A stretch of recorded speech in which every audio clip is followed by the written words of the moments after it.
36 जिल्हे, 36 बातम्या. News G9 Maharashtra. उत्तर तुमच्या प्रश्नांची.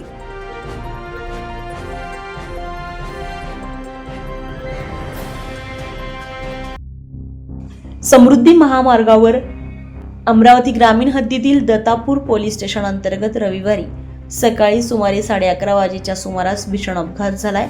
या अपघातामध्ये एकाच कुटुंबातील 5 जणांचा जागीच मृत्यू झाल्यामुळे परिसरात हळहळ व्यक्त होते.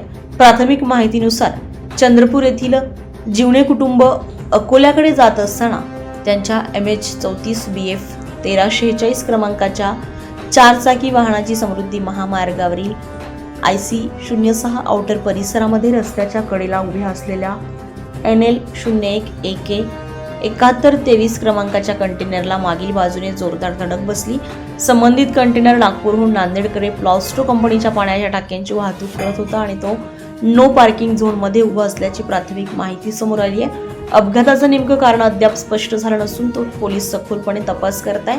अपघातामध्ये मृत्यू झालेले भास्कर महादेव जीवणे वय वर्ष 40 हा चालक, महादेव शिवाजी जीवणे वय वर्ष 65, लताबाई महादेव जीवणे वय वर्ष 60, आरती भास्कर जीवणे वय वर्ष 38, तुषार भास्कर जीवणे वय वर्ष 12 हे सर्वजण चंद्रपूर जिल्ह्यातील बाबूपेठ परिसरातील रहिवासी असल्याची माहिती आहे. घटनेची माहिती मिळताच दत्तापूर पोलीस स्टेशनचे अधिकारी आणि कर्मचारी तातडीने घटनास्थळी दाखल झालेले आहेत.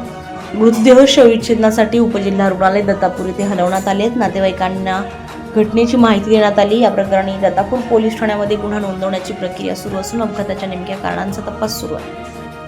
नागपुर मुंबई समृद्धि महामार्ग पर दत्तापुर पुलिस थाना क्षेत्र में एक कंटेनर ट्रक और एक कार के बीच में सड़क दुर्घटना हुई है.